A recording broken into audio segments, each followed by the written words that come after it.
Now that we know what your mission is, and we haven't used vague or ambiguous language, please tell me you did not use vague or ambiguous language in your mission statement, but now that we know what your mission is, we can determine what kind of people it's going to take to actually accomplish this mission. We're going to talk about key characteristics. The second component of your guiding principles is key characteristics, because we have to define the 3 characteristics you as an individual or every person in your company is going to have in order to make that mission happen. Now, I only give you 3 because I think, well, it's just science. It's been proven. People remember 3 things.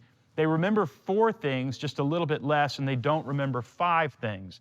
So if you have 19 core values, I guarantee you people aren't remembering those core values. In fact, I kind of tested myself once. We had a big staff meeting. It was a big lunch, and I brought in a film crew, and one by one, every person on my small staff at the time was kind of taken outside and just said, hey, will you do this thing for us? We just want to capture this on camera. And they were like, sure. My staff is up for anything.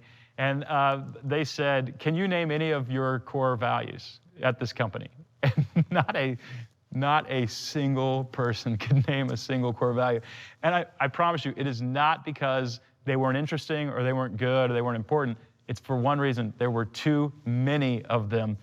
In fact, my wife, who lives with me, was taken out and asked this, and she just looked up. She couldn't remember. And then, you know what? Honestly, before I came up with the assignment, I could only remember 2. I think we had 12. That's a massive failure. And the reason is we're giving people way too much information, and they just can't remember it. So let's stick with 3.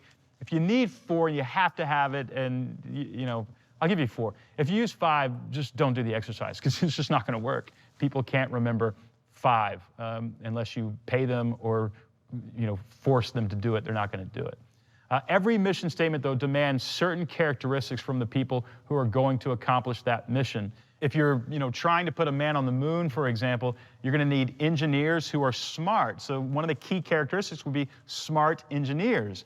If you're going to try to write the world's greatest novel, you've got to have some creative ability, and you're going to have to be a very good writer. Those are the 2 things that you're going to want if you're going to try to do something like write the world's greatest novel. It tells you who can participate and who can't. A lot of times our core values don't do that. When most of us put together our guiding principles, we leave out what kind of characteristics our people are going to have.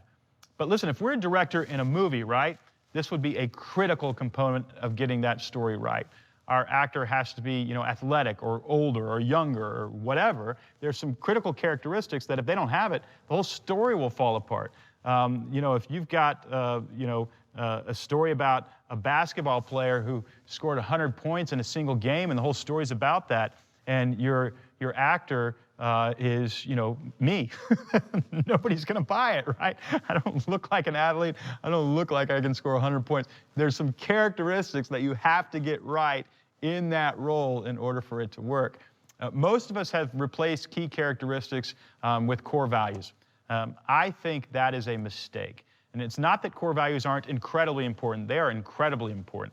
It's just that often they are so vague, and they don't actually tell us what kind of people we need to hire for the job. And let's face it, values like passion, reliability, dependability, positivity, efficiency, honesty, integrity, all that kind of stuff, those are wonderful, amazing values.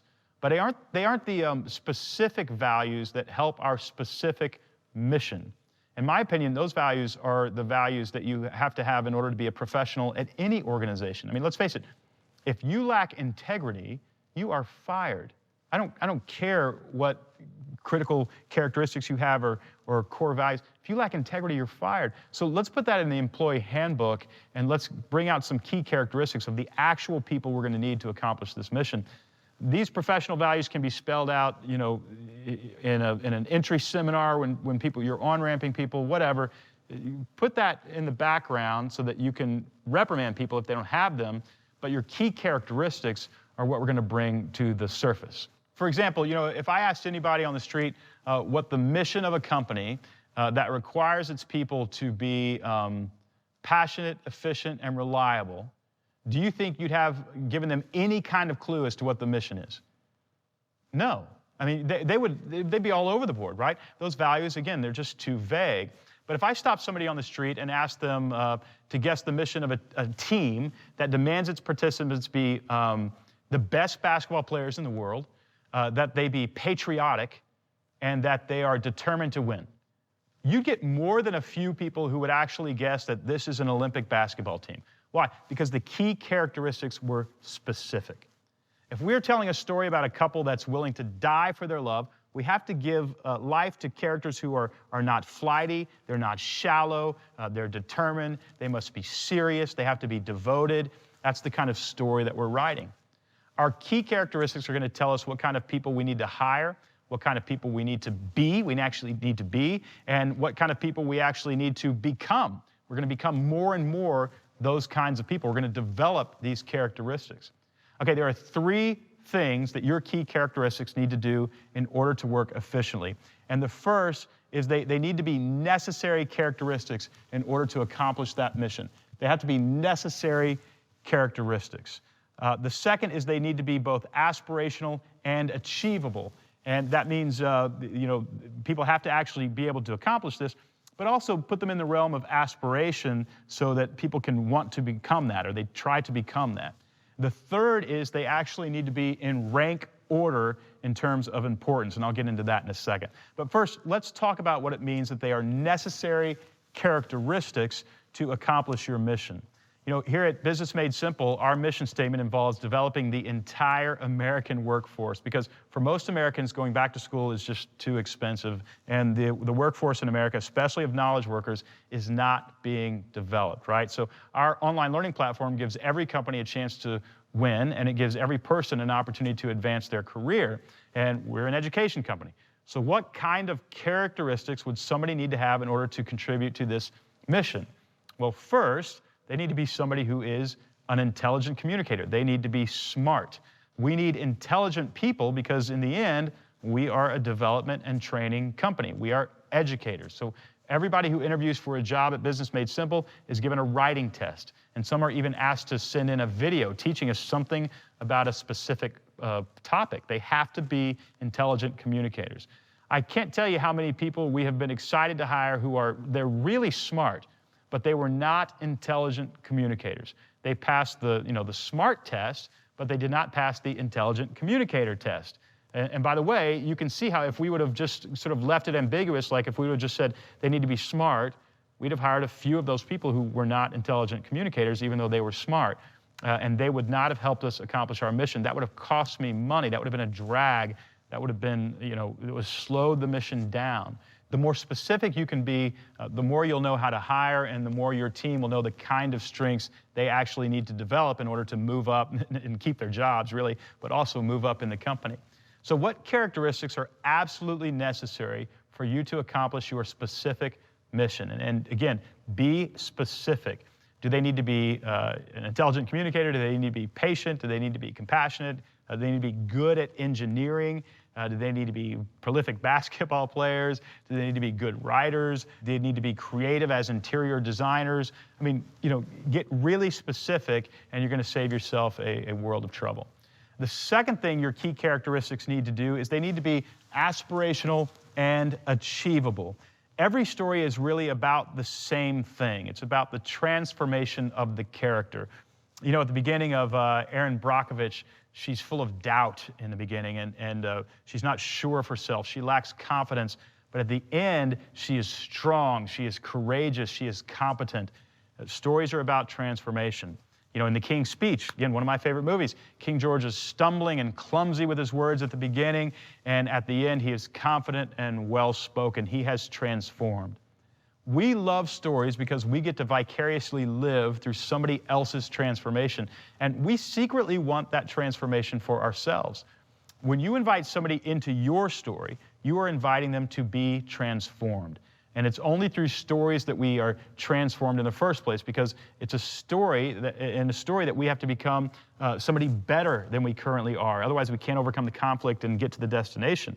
We have to become somebody better in order to actually accomplish this mission.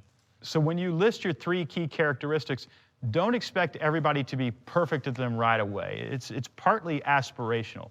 They do need to show some promise, but you also want them to stretch further and further into these key characteristics. You want everybody in your organization to become better and better at whatever it is you define. The other day, I was meeting with a bank, and we determined that they'd reach their mission a lot easier if every team member were excellent at having positive conversations with customers. Not that they were positive. They were excellent at having positive conversations with customers. Within one day of that meeting, the CEO noticed that everybody who was actually in that meeting, they hadn't even rolled this out yet, but everybody who was in that meeting had dramatically improved their efforts to have positive interactions with customers. You just tell me what the bottom line effect of that is. It happened that fast. Now imagine when they rolled that out and when they put it in the handbook and when they made people sign and watch a course on how they should have positive interactions as one of the 3 key characteristics of working here.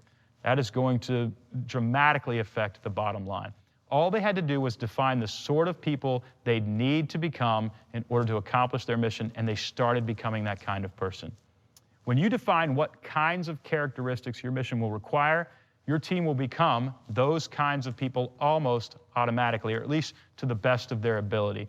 But until you define those characteristics, they will long for transformation without knowing what they should transform into in the first place. They want to change. They want to have excellence and a challenge called out of them. So make sure your key characteristics are ambitious and achievable.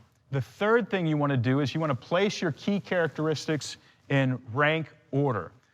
Everybody wants to know what the bottom line is. What is the most important thing, right? I get asked all the time. I'll speak for like 90 minutes, and someone will say, hey, what's your one main point? I'm like, well, I give you 90